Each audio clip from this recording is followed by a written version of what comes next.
constitucional y constitución. Empecemos por lo primero, la base, el constitucionalismo. El constitucionalismo es una corriente del pensamiento humano que estudia, ¿no es cierto?, la norma fundamental que se crea específicamente para limitar el poder. Eso ya lo dijimos, solamente lo estamos recordando.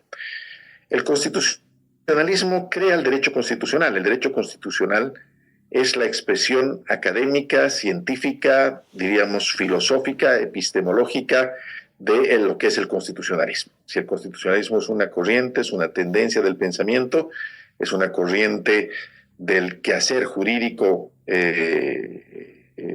mundial, histórico, mundial, trascendental, el derecho constitucional es la expresión académica, ¿no es cierto?, didáctica, filosófica y analítica del constitucionalismo. El derecho constitucional, como expresión del constitucionalismo, es una ciencia social que estudia las normas jurídicas fundamentales bajo las cuales se crea, se organiza y se estructura el Estado. La razón de ser del derecho constitucional y del constitucionalismo en sí, en su aparición hace aproximadamente 900 años en la forma actual, tiene el fin, la naturaleza y la razón fundamental de ser de racionalizar al poder, de limitar al poder, ¿no es cierto?, de establecer una serie de principios básicos, de normas básicas, de normas fundamentales que van a tener la función de limitar el poder. ¿Cómo lo logran esto? Creo que ya lo dijimos, lo volvemos a repetir, a través de un mecanismo muy simple entre las dos partes que tiene el objeto de estudio del derecho constitucional, que es la Constitución. Por una parte, decíamos, genera derechos y libertades con cláusula abierta de derechos, todo lo que no está prohibido está permitido. Las personas no solamente tienen los derechos que establece literalmente la Constitución y la ley, sino tienen otros derechos que nacen de la soberanía del pueblo y de la forma republicana de gobierno. Y por el otro lado, la razón de ser más importante del derecho constitucional está en generar un sistema jurídico y político que limite al poder. Si el axioma para aquí es todo lo que no está prohibido está permitido, el axioma para el derecho constitucional es todo lo que no está expresamente establecido no está permitido. El derecho constitucional hay que entenderlo entonces desde la visión ya más científica del derecho como el elemento creado en el mundo del derecho para la racionalización del poder, para la limitación, para la límite del poder, para ponerle límites al poder, para la limitación del poder. En este entendido, el Estado de Derecho, que es un elemento central y fundamental que analiza y que estudia el derecho constitucional, teóricamente, si quieren ustedes, ha de reemplazar al gobierno de los hombres por el gobierno de las normas. ¿Cuál es el concepto de Estado de Derecho? Estamos repasando algunos conceptos fundamentales para entendernos al futuro. El Estado de Derecho no es otra cosa que el estado de sometimiento de gobernantes y gobernados al imperio de la Constitución y de la ley. ¿Y quién es la garante? ¿Quién es la ciencia garante de la preeminencia del Estado de Derecho? El derecho constitucional. ¿No es cierto? Teóricamente, y como surge como límites al poder, surge como límite del poder autocrático del monarca, del rey, de una sola persona, de la autocracia, de esas personas que no estaban sometidas a la norma, no estaban sometidas a la ley, no estaban sometidas más que a su propia voluntad y sometían por la fuerza a todos. Obviamente, y vamos a ver más adelante, cuál es el gran elemento que ha permitido en la historia de la humanidad crear esta gran transformación. Ese gobierno autocrático, ese gobierno de una persona, ese gobierno del delibero árbitro, como diría San Agustín, se lo transforma por el gobierno de las normas. Reitero, Estado de Derecho, Estado de sometimiento de gobernantes y gobernados al imperio de la Constitución y de la ley. Teóricamente, se reemplaza el gobierno de los hombres por el gobierno de la ley, una situación que es absolutamente importante. Hechas estas aclaraciones, ¿no es cierto?, vamos a introducirnos en la Constitución. simplemente repasando, la Constitución es, decíamos, la norma jurídica fundamental que crea, organiza y estructura el Estado. Esta norma jurídica fundamental es el objeto de estudio de la ciencia del derecho constitucional. Entonces, queda claro lo que es constitucionalismo como la tendencia del pensamiento, quizá y en una comparación de género y especie, es el género, ¿no es cierto? Y las especies son el derecho constitucional, ¿no es cierto?, como ciencia social que estudia la Constitución, las normas fundamentales que organizan el Estado, y la Constitución como el elemento final, el resultado final, ¿no es cierto?, de toda esta evolución. Esto es muy, muy importante que lo analicemos. Simplemente estamos repasando para introducirnos a lo que viene.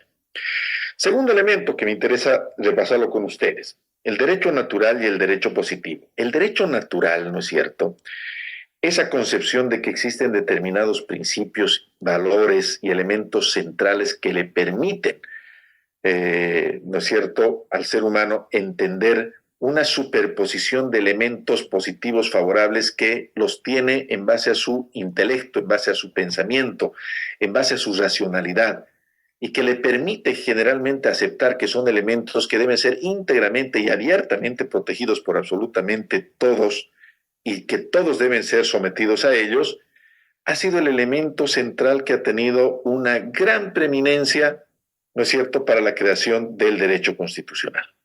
El derecho constitucional no es otra cosa que la ciencia que ha dado vida a los límites al poder en base a los límites que genera el derecho natural. Y vamos a hablar de elementos básicos para que nos entendamos. En la autocracia más grande, el asesinato a mansalva de manera injustificada y el prender la vida de otra persona violaba fundamentalmente el principio del derecho a la vida. No había norma, no había constitución, no había elemento protectivo, pero había la concepción primaria, ¿no es cierto?, de que los seres humanos nacen, por eso se habla de derecho natural, nacen imbuidos o dotados de determinadas características, prerrogativas especiales, fundamentales, que les permiten considerarse seres humanos. Y el derecho a la vida, el derecho a que se le proteja la vida, que la vida no sea prendada por otra persona, es un derecho natural fundamental. El derecho natural, ¿no es cierto?, que fue desarrollado ya con mucha más fuerza por John Locke y Thomas Hobbes, ¿no es cierto?, que van a dar después la luz al contrato social y a Montesquieu, ¿no es cierto? Ustedes saben, Thomas Hobbes dijo, el hombre es el lobo del mismo hombre, ¿no es cierto? Nuestra naturaleza nos lleva siempre a destrozarnos entre nosotros, a tener una supremacía el uno sobre el otro. Y ese constante estado de enfrentamiento, el derecho, a través de un contrato social, lo tiene que reglamentar y llevarlo a otras esferas, a la esfera económica, a la esfera social, a otro tipo de esferas. Pero siempre basándonos en ese elemento de que para proteger la convivencia pacífica, la continuidad de la especie humana, tiene que concebirse que el ser humano está dotado de ciertos derechos naturales que los tiene por su propia naturaleza. Esta teoría de Hobbes y Locke finalmente va a ser la base para que después Montesquieu plantee en el espíritu de las leyes en 1753 esa lógica, ¿no es cierto?, de evitar el autoritarismo y generar un espacio donde el gobierno se divida, ¿no? El gobierno se limite, se divida en determinadas funciones para que nadie pueda tener una supremacía tal que pueda prendar o afectar los elementos que hacen al derecho natural. El derecho natural tiene la misma relación con el derecho positivo, escúcheme bien, que el derecho constitucional con el derecho positivo. El derecho natural presupone, ¿no es cierto?, la existencia de determinados valores, fines y principios, determinadas prerrogativas, el término correcto es prerrogativas, determinados alcances importantísimos, fundamentales para el ser humano, importantísimos, fundamentales para el ser humano, que no pueden ser alterados por el devenir del derecho. Esa es la base de la supremacía de la Constitución. El derecho constitucional, por lo tanto, tiene una gran relación con el derecho natural. Se inspira en el derecho natural, porque el derecho natural inspira estabilidad, certeza, perdurabilidad, inamovilidad de determinadas normas, determinadas bases, de determinados principios. Y el derecho positivo se tiene que someter al derecho natural, depende del derecho natural, no puede ir en contra del derecho natural, se basa en el derecho natural. Pues exactamente lo mismo pasa entre la Constitución y el derecho positivo restante. La Constitución hereda del derecho natural esta característica de inamovilidad, de certeza, de perdurabilidad, de inalterabilidad, de respeto. Y el derecho positivo, el derecho restante, que viene más allá del derecho constitucional, las diferentes áreas, ya sean estas sustantivas o adjetivas, se van a someter al derecho constitucional, como se someten las leyes, los códigos a la constitución política de un Estado. ¿Está claro? Esto es muy importante para que ustedes, como diría el doctor Dulcedo Rúa Bejarano, creo que he comentado con ustedes, salgan finalmente pues científicos del derecho, ¿no? Porque hay quienes en algún momento nos han criticado como artesanos del derecho, pero no somos artesanos del derecho, somos los abogados, somos científicos del derecho, o debemos tender a ser científicos del derecho. En ese entendido, para entender una sentencia constitucional, para entender una línea jurisprudencial, para entender todo eso que nos gusta aprender y entender, tenemos que tener firmemente plegada esta convicción. Cuando ustedes sean magistrados, cuando ustedes sean jueces, cuando ustedes sean autoridades públicas o en el ejercicio mismo de la profesión, como lo hacen todos los días, o el ejercicio de la función jurisdiccional o fiscal, tienen que tener esta concepción y volcar esta concepción en sus trabajos, en sus actuados. Esa es obviamente la idea de esta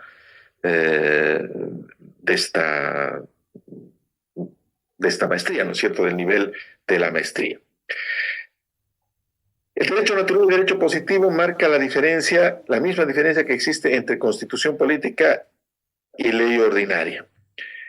La supremacía de la constitución política del Estado sobre la ley ordinaria se funda y se basa en los principios del derecho natural. ¿No es cierto? Pero aquí hay una relación entre derecho natural y derecho positivo. Hay una relación entre derecho constitucional y derecho positivo, si quieren ustedes. ¿Cómo se logra que esa relación sea armónica? ¿Cómo se logra que esa relación sea, diríamos, que pueda coexistir, que pueda vivir, que pueda desarrollarse, ¿no? Que pueda mantenerse tal como está diseñada? ¿Cómo se sostiene a los principios del derecho natural sobre el derecho positivo? ¿Cómo se sostiene a los principios del derecho constitucional sobre el derecho positivo? En otras palabras, ¿cómo se sostiene a la Constitución por sobre las demás leyes del ordenamiento jurídico? Y en la historia del derecho, el gran elemento de discusión ha sido cuál es el mecanismo para mantener ese estado de cosas, para mantener una constitución en un nivel elevado, en un nivel superior, en un nivel, diríamos, trascendental, y mantener a las leyes sometidas a esa constitución. Se necesitan dos elementos. Primero, procedimientos. Procedimientos. Y ahí es donde viene la importancia de la materia que vamos a empezar a analizar el día de hoy. Derecho procesal constitucional. Y se necesitan mecanismos que actúan en base a un procedimiento, ya sea en la vía del control político de constitucionalidad, en la vía del control difuso de constitucionalidad o en la vía del control concentrado de constitucionalidad. Estos dos elementos son fundamentales. He ahí la importancia del derecho procesal constitucional. Si el derecho procesal constitucional deviene del derecho natural y deviene de la supremacía que genera el derecho constitucional, escúcheme bien, es muy importante garantizarle o concebirle también su supremacía en relación al resto de los derechos adjetivos. No sé si me estoy dejando entender. Si el derecho natural tiene una preeminencia sobre el derecho positivo, una relación de superioridad a sometimiento al derecho positivo, y lo mismo el derecho constitucional con las demás ramas del derecho y la Constitución con las normas jurídicas, los mecanismos para mantener este estado de situación y los procedimientos creados a través de los diferentes sistemas de control constitucional y supremacía constitucional tienen la misma preeminencia sobre las demás ramas adjetivas: procesal penal, procesal civil, procesal familiar, procesal laboral, etcétera, etcétera. Todas las áreas del derecho adjetivo que conocemos ahora y que las estudiamos, de alguna manera se subordinan a lo que es el proceso constitucional. Y esto lo vemos todos los días, quizá ustedes no se dan cuenta, ¿no? Pero lo vemos todos los días. La excesiva autoridad, yo diría ahora excesiva, no diría excesiva, mal utilizada quizá autoridad de las salas constitucionales, ¿no es cierto? Que fueron creadas con un espíritu absolutamente sano, absolutamente necesario, absolutamente, diríamos, fundamental, importantísimo para el desarrollo de la ciencia del derecho constitucional. El mal uso que se ha hecho o algunas desviaciones, bueno, pues han generado que caigan en el descrédito. Pero la idea de tener las salas constitucionales, de tener una jurisdicción constitucional propiamente dicha y de tener los elementos que hacen a la justicia constitucional como tal, iban a apuntar a esta situación, o van a apuntar a esta situación, van a apuntar a esta preeminencia del derecho constitucional sobre las demás ramas del derecho, y van a hacer que sea la última ratio, llegar al control constitucional sea la última ratio, no como ahora parece ser que todo y nada finalmente llega casi a veces directamente a la justicia constitucional. Las características fundamentales del derecho constitucional. ¿Qué asegura el derecho constitucional? ¿Por qué se diferencia de las demás ramas? Primero, porque estudia una norma jurídica con la característica de supremacía. La supremacía constitucional, que vamos a ver específicamente en el módulo segundo, es la característica más importante del derecho constitucional, lo que le da un lugar privilegiado, le da un lugar preponderante, porque obviamente está estudiando a una norma que ha de tener supremacía, que ha de tener origen diferente, que ha de tener características diferentes. ¿No ven? Eso importa la existencia de una autoridad superior. El derecho constitucional siempre nos lleva a analizar la existencia de una autoridad superior, de una norma superior que conlleva al mismo tiempo una idea, un presupuesto, una lógica de autoridad superior, de autoridad suprema. Eso ocurrió desde antes de 1215, que es la fecha en la que se da la primera constitución escrita en la historia de la humanidad, que ya la hemos analizado con ustedes, ¿no es cierto? La primera parte es la Carta Magna de Juan Sin Tierra del año 1215. Antes de eso ya en los fueros españoles se daba esa lógica, ¿no? Pero esta lógica también llevaba a la idea de una autoridad suprema. Y esa autoridad suprema era el que ejercía, ¿no es cierto?, el control de constitucionalidad. El juez más probo, el juez superior, los 25 varones de la Carta Magna, creados por Juan Sin Tierra, tenían una labor fundamental que es la protección y el cuidado de la Constitución. Por lo tanto, adicional a los procedimientos, a los mecanismos, está la autoridad suprema constitucional. Y la autoridad suprema constitucional, hoy en día, en los sistemas de control concentrado de constitucionalidad, se denomina Tribunal Constitucional. En el caso de nuestro país, desde la nueva Constitución, Tribunal Constitucional Plurinacional. La característica de fundamentalidad de la Constitución, que ha surgido, les reitero, ya en los fueros españoles, en Inglaterra en 1215, en Francia con la Constitución de 1791, 93 y 95, y después en Estados Unidos en la Constitución del 87, son la base, ¿no es cierto?, la base fundamental del funcionamiento de toda esta lógica, de todo este sistema que estamos desentrañando. Por lo tanto, y tenemos el último punto, el derecho procesal constitucional tiene una gran justificación y una necesidad histórica. porque el derecho procesal constitucional abarca estas tres dimensiones que les he mencionado. Primero, los procedimientos; segundo, los mecanismos; y tercero, aunque esto es más parte de una parte orgánica, es más de una parte constitucional propiamente dicha, pero tiene gran relación con los procedimientos, la autoridad constitucional, denominada así por el profesor argentino Néstor Pedrosáuez. La Constitución es un texto superior que subordina a las normas inferiores. El derecho procesal constitucional estudia los procedimientos y las formas para hacer prevalecer y mantener ese estado de supremacía de la Constitución. Por lo tanto, su importancia es mayor relacionada con otras ramas de los derechos adjetivos a los que me referí. Repasemos. ¿Por qué la Constitución es una ley superior? ¿No? Esto es simplemente un repaso. Este tema ya lo conocen ustedes, creo que ya lo han visto con nuestro rector, lo han visto también conmigo. Ya deben estar aburridos de ver este trago. Pero bueno, lo vamos a pasar rápidamente. ¿Por qué la Constitución es una ley suprema? Y aquí nos vamos a dar varias respuestas. La primera, quizá la más importante, por su contenido. La Constitución Política del Estado es una ley superior, es una ley suprema. Proviene del derecho natural o tiene elementos que la asimilan al derecho natural, si quieren ustedes. El razonamiento es el mismo. Primero, por su contenido. El contenido de la Constitución no es solamente normativo. Como decíamos con ustedes, el considerar a la Constitución solamente como una norma es limitarla, es coartarle su verdadero sentido, su verdadera dimensión. La Constitución es mucho más que una norma jurídica. Es norma jurídica, la norma que organiza, estructura, que crea el Estado, pero adicionalmente tiene un gran contenido político.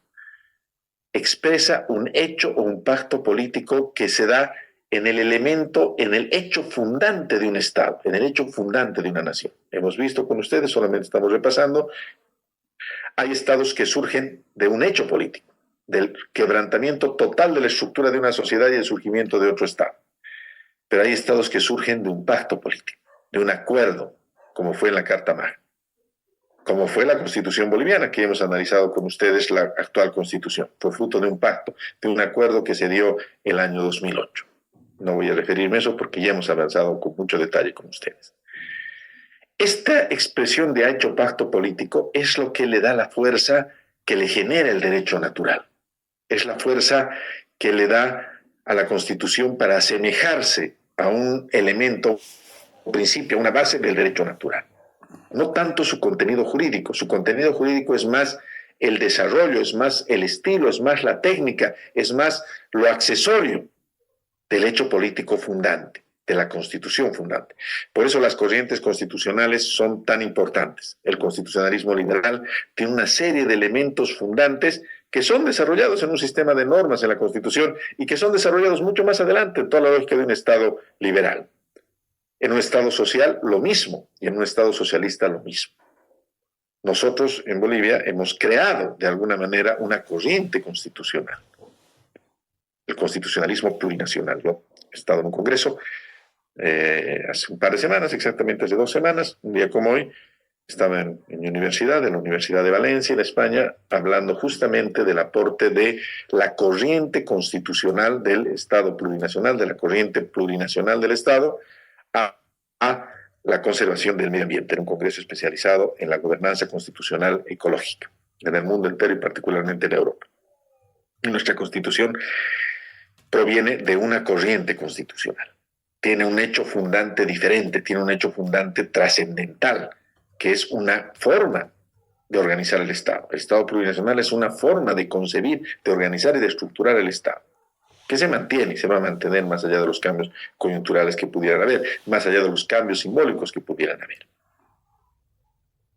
Y finalmente, decíamos con ustedes, simplemente esto mencionamos como ejemplo, la Constitución también expresa valores, es decir, tiene un gran contenido axiológico, que al momento de la interpretación constitucional tienen mayor predominio y quizá mayor importancia que el carácter normativo. Y el proceso constitucional como tal tiene que abarcar estas 3 dimensiones, la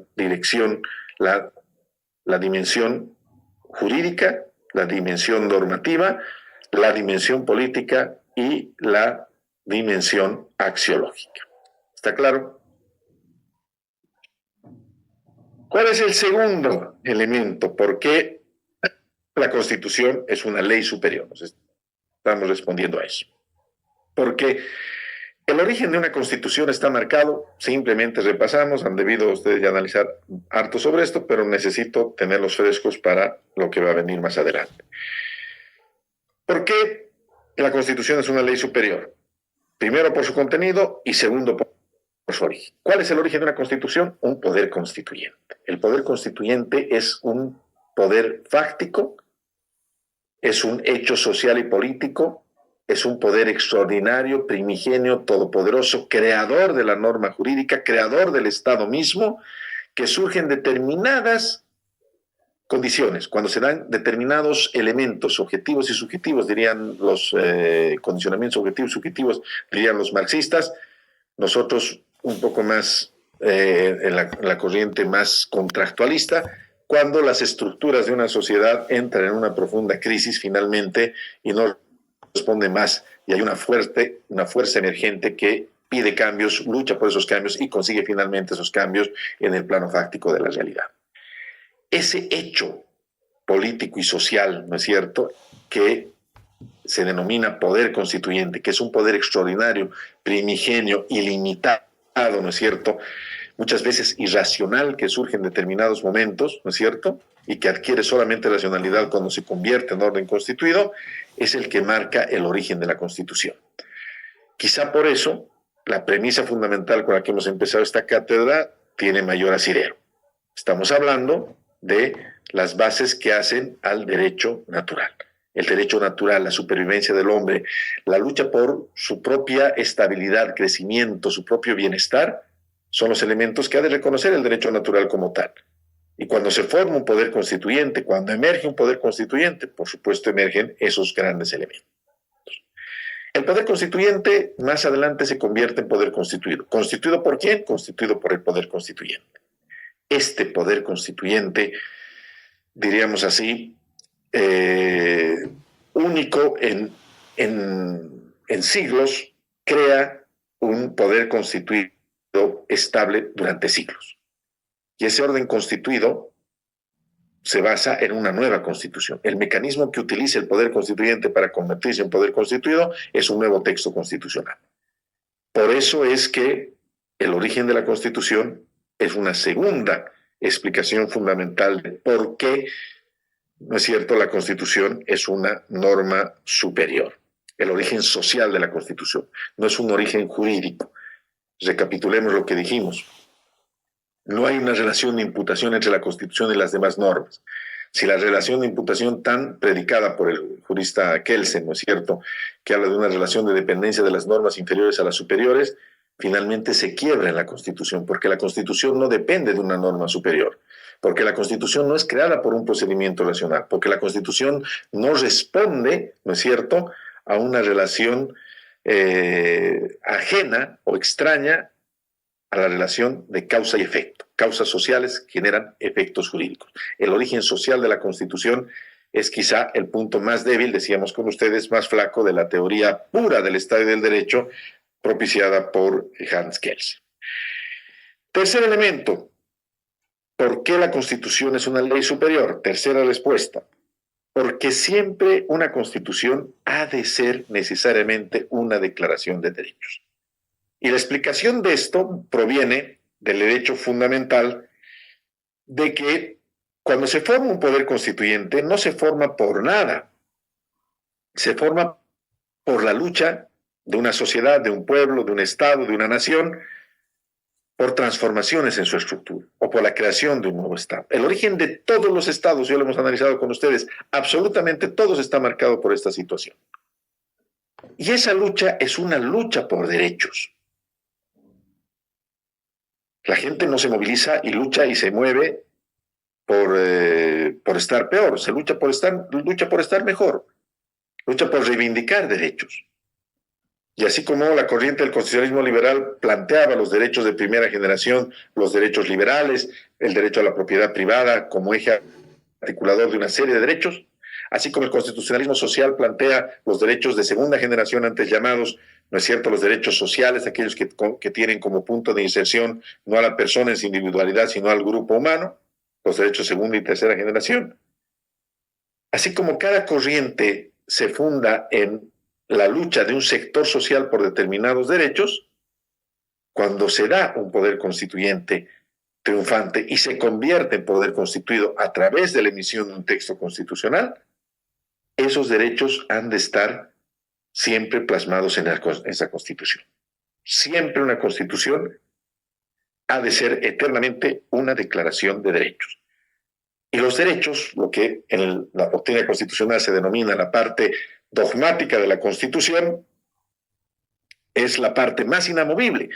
Son lo que algunos autores llaman las cláusulas petras. Es lo que no se puede mover, es lo que no se puede modificar. Es lo que tiende a asegurar mayor perdurabilidad en el tiempo. Incluso los mecanismos de reforma no los abarcan, los mecanismos comunes. Incluso hay elementos que están ya limitados por el orden internacional, que es lo que vamos a ver a continuación. Por lo tanto, la parte de la Declaración de Derechos es la que más se inspira en el derecho natural y es la que más debe tener preeminencia al momento de considerarse el derecho procesal constitucional. Seguimos preguntándonos, ¿por qué la Constitución es una ley superior? Porque, decíamos, expresa los condicionamientos primarios a través de un pacto o un hecho político que surgen en el surgimiento que surgen en la creación de un Estado, en la creación de una sociedad jurídica y políticamente organizada. Y eso ya lo hemos visto con ustedes, simplemente estamos repasando algunos elementos.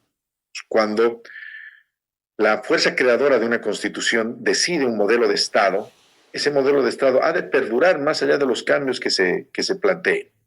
Y la teoría de la preeminencia de la Constitución, ¿no es cierto? La teoría de hacer que la Constitución sea una ley fundamental y la teoría de la defensa de la Constitución, las acciones de defensa de la Constitución que se hagan, han de ser las acciones de defensa de esa concepción, de ese hecho político que genera. Entonces, recapitulando, distinguidos doctores, doctoras, ¿por qué la Constitución es una ley suprema? ¿Por qué es la ley suprema del ordenamiento jurídico del Estado que expresa esa trilogía que hemos visto?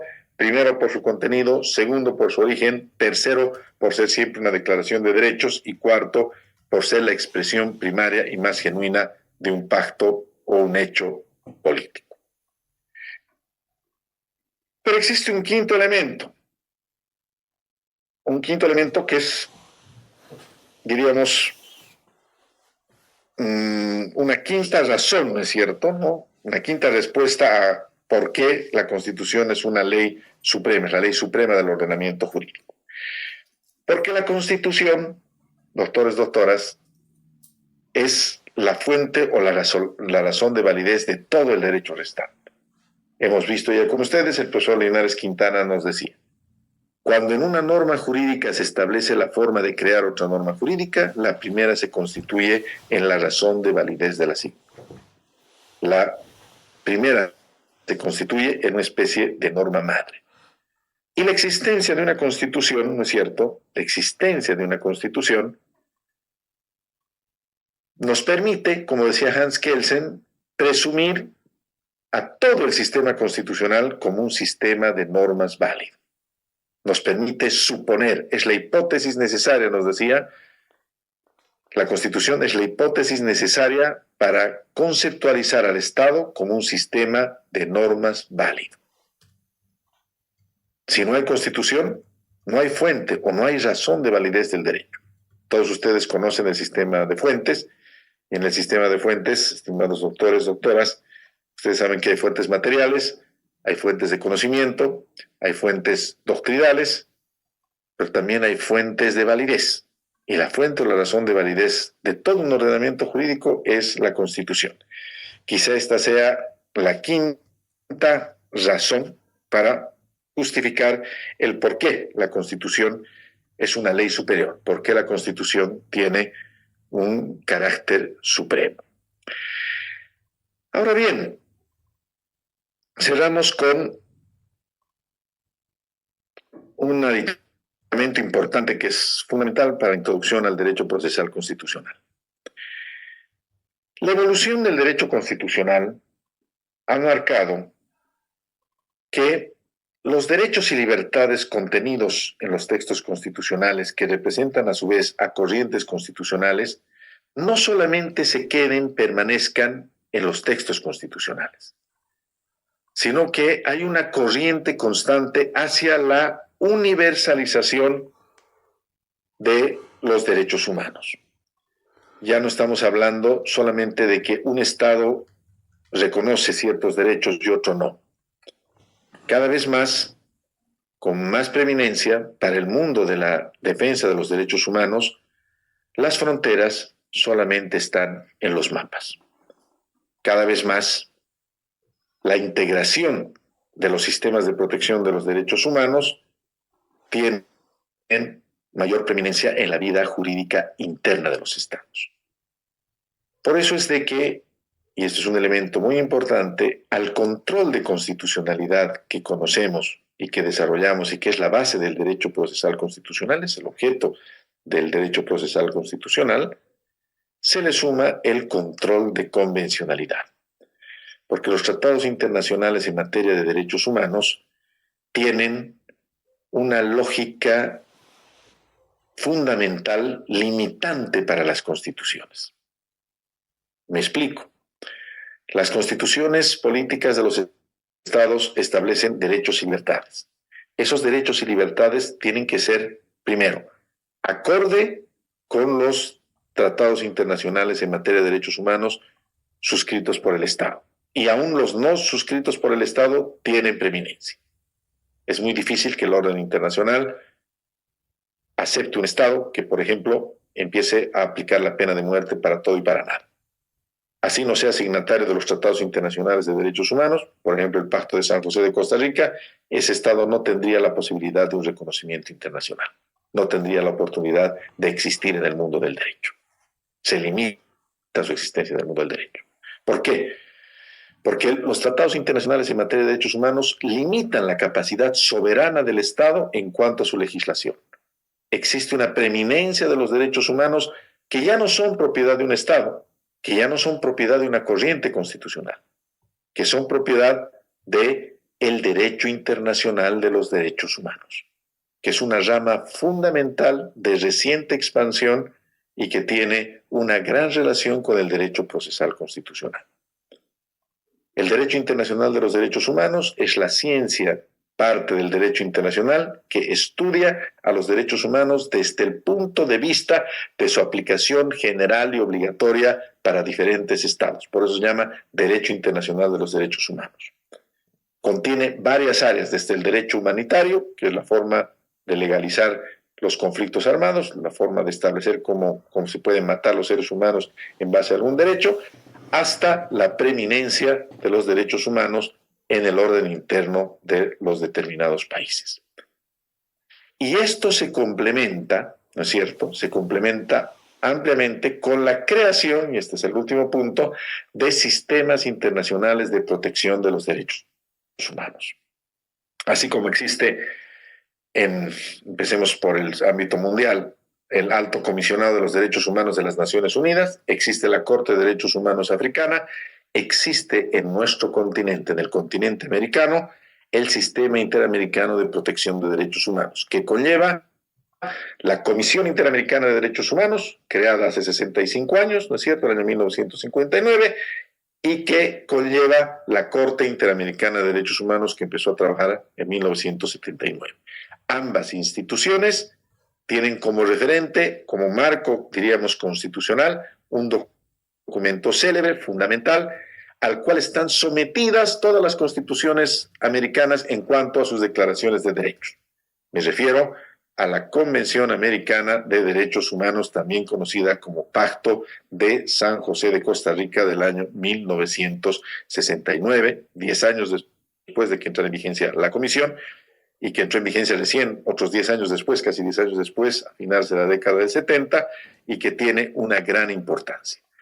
Cuando se habla del derecho procesal constitucional, no estamos hablando de un derecho procesal que ha de establecer una serie de elementos, una serie de procedimientos una serie de pasos procesales para proteger el normal desenvolvimiento, ¿no es cierto?, de una cadena de hechos que van a terminar con una sentencia. No estamos hablando de esa cadena solamente en base al estudio de un texto constitucional interno. Cuando hablamos del derecho procesal constitucional, estamos hablando de un derecho adjetivo que establece los procedimientos para hacer prevalecer derechos que, además de estar contenidos en la Constitución, están contenidos en los tratados internacionales. Y tiene que tener la versatilidad y la capacidad y la fundamentalidad para adecuar, ¿no es cierto?, los textos constitucionales de los países o del país que esté tratando a los convenios y tratados internacionales. Algo que ha pasado de alguna manera en nuestro país, pero que está pasando muy poco, que nos falta mucho por desarrollar en nuestra jurisdicción constitucional, en nuestro tribunal constitucional y en todo el sistema, ¿cierto?, en las salas constitucionales. Es muy difícil que nuestros jueces, nuestras autoridades apliquen de manera objetiva, de manera correcta, estas bases, estos principios a los que me estoy refiriendo, las bases del Sistema Interamericano de Protección de los Derechos Humanos. Ustedes saben muy bien, nuestra Constitución es una Constitución de avanzada, es una Constitución que en 3 partes específicamente establece, ¿no es cierto?, una característica fundamental: la preeminencia y aplicación preferente de los tratados internacionales en materia de derechos humanos cuando establecen normas más favorables. El artículo 13 de la Constitución nos habla de la interpretación conforme a los tratados internacionales de derechos humanos. El artículo 256 nos habla de la aplicación preferente de los tratados internacionales sobre la Constitución cuando los tratados internacionales establecen derechos más favorables. Y el artículo 410 nos habla del bloque de constitucionalidad que encierra, ¿no es cierto?, a la Constitución dentro de un paraguas amplio, dentro de un espacio compartimentado con los tratados internacionales en materia de derechos humanos. Por lo tanto, si bien la Constitución es el elemento fundamental a defender en el derecho procesal constitucional, que proviene del derecho natural, que proviene del constitucionalismo y del derecho constitucional, los tratados internacionales en materia de derechos humanos y todo el sistema denominado Derecho Internacional de los Derechos Humanos tiene que ser objeto de estudio para una concepción cabal de lo que es el derecho procesal constitucional. Por eso hemos introducido, en base a este texto, este libro que lo escribimos hace unos años, un análisis comparativo de diferentes países, de diferentes sistemas. ¿Está claro, doctores, doctoras?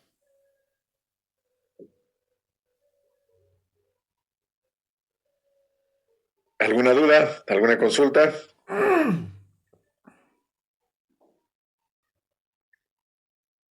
Ninguna, doctor. Está clara la exposición. Muy bien. Recapitulemos algo que ya habíamos visto también con ustedes. Clase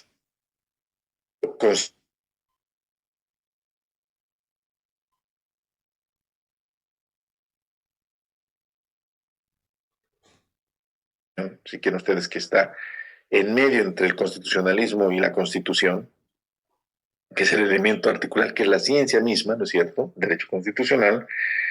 Tradicionalmente, se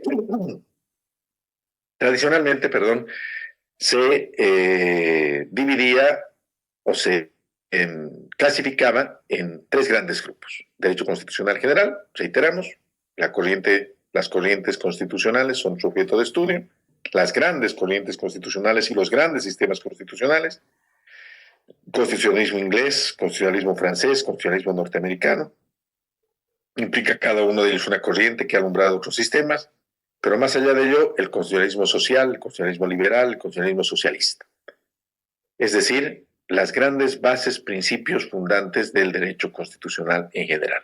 El derecho constitucional particular de los estados, el derecho particular de cada uno de los estados, la forma como se organiza, se estructura y se desarrolla cada una de las sociedades jurídicas y políticamente organizadas a las cuales se ha de aplicar un texto constitucional. El derecho constitucional comparado, que tiene mucha importancia para la ciencia que vamos a analizar. Por eso es que tenemos en nuestro programa un análisis de los diferentes sistemas constitucionales. Ustedes en su trabajo, después de ahora, después de esta cátedra, van a poder aplicar y comparar cómo funciona nuestro sistema en función de los otros sistemas. Van a ver qué tenemos de favorable y muchas cosas que tenemos de desfavorables, muchas cosas que tenemos en inferioridad en relación a lo que viven otros países. El derecho constitucional comparado estudia desde el punto de vista de la comparación, ¿no es cierto?, los sistemas constitucionales de cada uno de los países. Tiene una gran importancia para el estudio del derecho internacional de los derechos humanos. El derecho internacional de los derechos humanos es como un paraguas grande que abarca varios países. Cómo cada uno de esos países se cobija en ese paraguas, cómo se alimenta dentro de ese paraguas, es el objeto de estudio del derecho constitucional comparado. Y lo central, derecho procesal constitucional. Nuestra ciencia. Siempre ha habido, doctores, doctoras, siempre ha habido, estimados doctores, doctoras, una idea y un principio base fundamental para establecer lo que decíamos en algún momento: procedimientos, mecanismos y autoridades. Esta trilogía. Desde la más el más remoto origen del constitucionalismo, les decíamos esos 25 varones de la Carta Magna de Juan Sin Tierra, ya había esa idea, había ese principio. No es simplemente decir la Constitución es una norma superior. Tiene que generarse varios elementos. Tienen que generarse procesos, mecanismos, y tienen que generarse autoridades. En el caso de la Carta Magna, el procedimiento era que se suspendía el respeto al rey. Ese era el procedimiento. El mecanismo era una acción que tomaban los 25 varones, y la autoridad eran los 25 varones. Siempre ha habido una lógica procesal para la defensa de la supremacía de la Constitución. Pero es a partir del surgimiento del tercer sistema, de los sistemas que vamos a ver mañana, vamos a repasar, es a partir del surgimiento de este tercer sistema, el sistema de control concentrado de constitucionalidad, que surge ya como disciplina científica, que surge el derecho procesal constitucional, que surge como parte de la ciencia del derecho constitucional. El derecho procesal constitucional estudia estos elementos, estudia los procedimientos que hacen a los mecanismos para la defensa de la supremacía de la Constitución. Y como la Constitución, hemos visto, tiene una directa, intrínseca relación con los derechos humanos, contiene a los derechos humanos por esencia y naturaleza, su labor de establecer procedimientos abarca también no solamente a los procedimientos de defensa de la supremacía constitucional, sino es que abarca a los procedimientos de defensa de la vigencia de los derechos humanos. Por eso es la lógica, ¿no es cierto?, de la jurisdicción constitucional. Las jurisdicciones constitucionales en el mundo entero, así sean las jurisdicciones políticas, como eran en el Senado conservador, como era en la lógica de nuestra primera constitución, la Constitución bolivariana, siempre van a defender la supremacía de la Constitución, pero al mismo tiempo van a defender los derechos que establece esa Constitución. Van a defender prioritariamente la parte dogmática. ¿Y de qué la van a defender? Muchas veces de la misma parte orgánica del texto constitucional, o del mal uso que se haga de la parte orgánica del texto constitucional por gobiernos que no se sometan al Estado de Derecho, que no se sometan al imperio de la Constitución y de la ley.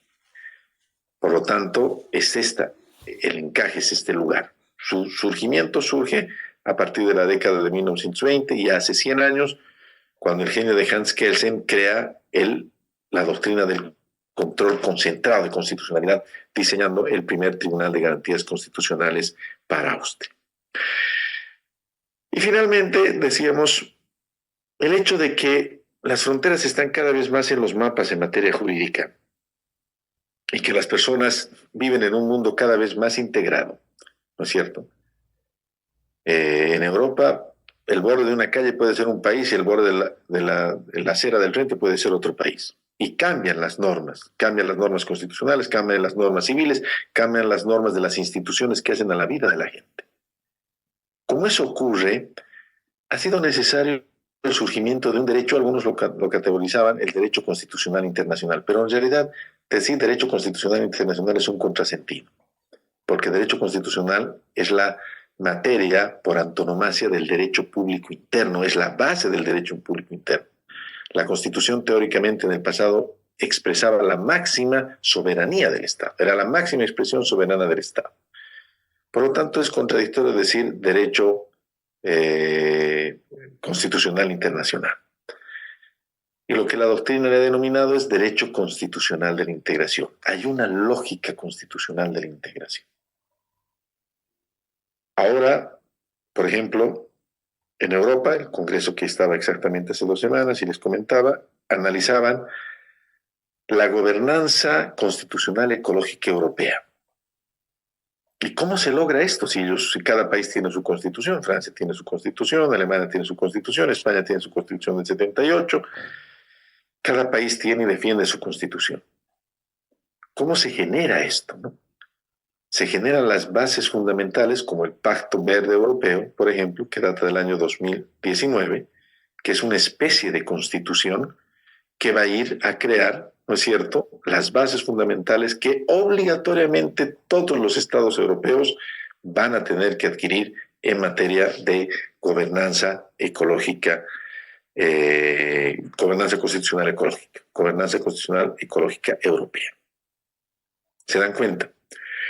Se ha avanzado mucho y se ha querido llegar incluso hasta situaciones más avanzadas como aquella que establece la posibilidad de tener una constitución única en Europa.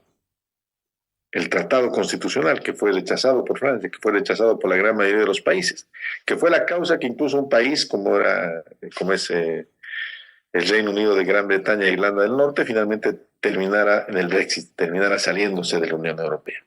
No querían compartir su tradición constitucional con una constitución utilitaria y pragmática que los una, que los junte a la mano. Pero pese a eso, el Reino Unido de Gran Bretaña e Irlanda del Norte tiene que someterse al Pacto Verde y a los propósitos de la gobernanza constitucional ecológica europea. Eso es objeto de estudio del derecho constitucional de la integración. Una nueva parte. En Bolivia no la conocemos tanto, estimados jóvenes, no la hemos desarrollado tanto. Seguramente de aquí unos 5 años, sí, no creo que sea más, unos 5 años, deberíamos tener una maestría especializada. Nuestra universidad andina, otras universidades, nuestra andina, que es una universidad internacional del sistema de integración, debería tener una maestría en Derecho Constitucional de la Integración. Es lo nuevo. Actualmente hay hasta doctorados en Derecho Constitucional de la Integración. Nosotros recién estamos explorando esta etapa. Derecho procesal constitucional nos falta para llegar al derecho constitucional de la integración. Estas 5 partes son las que hacen a nuestra maravillosa ciencia del derecho constitucional. ¿Está claro? Queridos doctores, volvemos para finalizar este módulo. Volvemos a Constitución y Derechos Humanos. Y volvemos al derecho internacional de los derechos humanos. Este elemento que es tan importante a la luz del derecho procesal constitucional boliviano. ¿Es posible aplicar tratados internacionales en materia de derechos humanos por sobre el orden constitucional interno? Les planteo como pregunta. ¿Cuál es el límite para un entendimiento cabal de este adagio? ¿Es posible, diríamos, inaplicar normas de la Constitución mediante esta base? ¿Es posible cambiar el sentido de normas de nuestra Constitución a través de los procedimientos constitucionales en función de ello? ¿O es posible, a través de la jurisprudencia constitucional, tratar de encasillar y darles el sentido a nuestras normas constitucionales que los tratados internacionales plantean? ¿Qué dicen ustedes? No estoy viendo. Doña Gabriela, adelante. Buenas noches, doctor. Estoy un poco afónica, perdón. Pero para mí, doctor, sí se puede, o sea, Le sí se escuchamos, le puede, escuchamos. sí podemos, o sea, interpretar o tomar las normas de los tratados internacionales. Pues estipula la misma Constitución Política del Estado en el artículo 256, ¿verdad? Que dice que los derechos reconocidos en la Constitución serán interpretados de acuerdo a los tratados internacionales y de derechos humanos cuando estos prevean normas más favorables. O sea, sí se puede, doctor. Si ellos determinan que las normas son más favorables, sí los podemos interpretar o utilizar, doctor. Creo que algo así he entendido la pregunta. No sé si Gabriela, eso, Gabriela, ¿eso importaría en su valioso criterio que se pudieran inaplicar algunas partes de la Constitución? ¿O cuál debería ser la solución? Porque lo que usted dice es muy correcto. El artículo 254 dice: los tratados internacionales en materia de derechos humanos que reconozcan derechos más favorables que la Constitución se aplicarán de manera preferente sobre esta. O sea, hay dos términos claves ahí. Preferente, hay una preferencia, hay un juicio, yo prefiero uno, y sobre, ¿no? Por sobre, o sea, se sobrepone. Pero eso, en su criterio, doctora, ¿importaría inaplicar normas de la Constitución? ¿Excluir, digamos, normas de la propia Constitución? ¿O cuál debería ser el camino de solución? bueno, perdón, doctor. Sí, en realidad es el tema del que tendríamos que aplicar también los tratados internacionales, ¿verdad, doctor? Porque si estamos ratificándonos o estamos adheriéndonos a un tratado, un convenio internacional, nosotros podríamos eh, eh, aplicarlos, pero también sobre lo que dice sobre la Constitución, dice, o sea, podemos inaplicar algunos artículos de la Constitución tal vez, siempre y cuando sea la norma de carácter más favorable, doctor. Algo así. Se podría inaplicar entonces. ¿Qué dice doña Marisol Gironda? Sí, enciende su cámara, por favor. Gracias. ¿Cómo está? Buenas noches. Buenas noches. Estoy de acuerdo con la colega, pero creo que algo interesante dentro de esta maestría hemos aprendido con respecto al derecho el derecho convencional. Y dentro de este derecho convencional, obviamente, están los tratados y acuerdos internacionales mismos que protegen los derechos humanos. Si bien la pregunta es, ¿podemos desplazar algunas normas constitucionales o derechos constitucionales y que exista otros derechos de acuerdo a la ponderación que deriven de tratados y acuerdos internacionales? Sí podría desplazar directamente aquellos derechos que tiene la Constitución. Y creo que ese del derecho de convencionalidades es que los jueces tienen que ver y prevalecer este principio. Y si no me equivoco, creo que estoy bien. No sé, eso es lo que puedo conceptualizar, doctor. Muy bien, muchas gracias, Marisol. ¿Qué más? ¿Alguien más? Es un tema muy, muy, muy interesante. A ver, la preeminencia de los tratados internacionales en materia de derechos humanos y su aplicación preferente, como reza el artículo 256 de nuestro texto constitucional, que créanme es un texto modelo, ¿no? No es un texto que lo hemos inventado los bolivianos, es un texto modelo que está en la Constitución ecuatoriana, está ya una base con un texto similar en la Constitución colombiana y hay un enfoque a ese nivel, ¿no? Nos importa no una lógica de declarar inconstitucional lo que está en la Constitución. Una pregunta que se hacía el profesor Eduardo García de Enterría es: ¿hay normas constitucionales inconstitucionales? Parece un contrasentido, ¿no es cierto? Si están en la Constitución, ¿cómo van a ser inconstitucionales? La respuesta que se ha generado después de un muy largo debate es de que no todas las normas dentro de la misma Constitución tienen el mismo valor. Pero eso no importa que unas normas excluyan a las otras. La visión de una lógica de control constitucional y de primacía de la Constitución debe ser una lógica que nos lleve a una visión, escúcheme bien este término, armonizante del texto constitucional con el tratado internacional.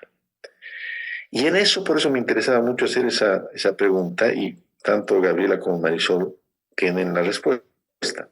No se trata de declarar inconstitucional y excluir de la Constitución a ninguna norma. Se trata de inaplicarla temporalmente, entre tanto se aplica un principio, una base de un tratado internacional. Y a través de la jurisprudencia constitucional, lograr esta visión armonizante para que, sin excluir la norma constitucional, mantener una primacía del tratado internacional en una visión armonizante, en una visión que jale, no se contraponga, que la jale, que la integra a la norma constitucional. Por eso el segundo punto es interpretación de la Constitución conforme a los tratados internacionales en materia de derechos humanos. El artículo más sabio parece ser el artículo 13. Una cosa es decir, yo inaplico esta norma y aplico esta. Y otra cosa muy diferente es, esta norma establece algo más favorable que la de mi Constitución. Yo voy a rescatar lo que dice la Constitución y la voy a interpretar conjuntamente esta y la voy a hacer viable. Esa es la respuesta correcta que la doctrina por lo menos ha mencionado. Y esta lógica de armonización está respaldada, fuertemente respaldada, por un hecho que tienen pocas constituciones. Pocas constituciones son tan extremadamente generosas como nuestra Constitución, la Constitución boliviana, que en el artículo 410 dice, forman parte del bloque de constitucionalidad los tratados internacionales en materia de derechos humanos, las normas de derecho comunitario, junto con la Constitución. No vamos a hablar de las normas de derecho comunitario, que es una exageración y es otra materia. Ustedes están llevando también. Pero estamos hablando de los tratados internacionales en materia de derechos humanos que los ponen en el mismo bloque, en el mismo nivel, en el mismo valor que la Constitución. Entonces no hay supremacía de los tratados internacionales en materia de derechos humanos sobre la propia Constitución. Hay una labor de adecuar, en los casos en que los tratados internacionales establezcan derechos más favorables, hay una labor, una lógica de adecuar el texto constitucional a través de una visión absolutamente armonizante al tratado internacional. Y en esta lógica de concebir al Tribunal Constitucional, un buen Tribunal Constitucional, ¿no es cierto? Un Tribunal Constitucional que tenga legitimidad, un Tribunal Constitucional que se respete como se respeta el Tribunal Constitucional español o se respeta el Tribunal Constitucional alemán, esto lo obliga al Tribunal Constitucional a convertirse en una especie de poder constituyente prolongado en el tiempo. Esta frase es muy importante porque nos lleva a cambiar los entendimientos que se pueda tener sobre el texto constitucional en base a una interpretación activa, proactiva de la Constitución, de una Constitución que no sea una estatua, que no sea una piedra, sino que sea un resultado para las necesidades sociales con un criterio jurídico constructivo. Es fundamental este entendimiento. Y les digo algo más. Ustedes han oído hablar de Luigi Fellajoli, por ejemplo. Él tiene, este gran tratadista, tiene el planteamiento extraordinario de construir la Constitución planetaria. Léanlo, búsquenlo en Internet. Luigi Fellajoli y su planteamiento de la Constitución de la Tierra en materia ecológica y que va más allá incluso de materia ecológica. Un solo texto constitucional que sea un gran paraguas mundial para determinados temas como derechos del medio ambiente y derechos humanos. Esa es la corriente hacia el futuro. Actualmente en las universidades europeas el planteamiento de Fellajoli ha tenido un gran impacto. tan gran impacto como aquel que hemos planteado desde el constitucionalismo plurinacional boliviano. La naturaleza no debe ser entendida como un objeto de expropiación y de saqueo, debe ser entendida como un sujeto de derechos. Esos cambios mentales, el considerar a la naturaleza como sujeto, el considerarnos a nosotros como parte de ese sujeto, no como un objeto que hay que proteger para que nos vaya bien a nosotros, sino reconocer su titularidad de sujeto, que nuestros pueblos indígenas llaman la madre tierra.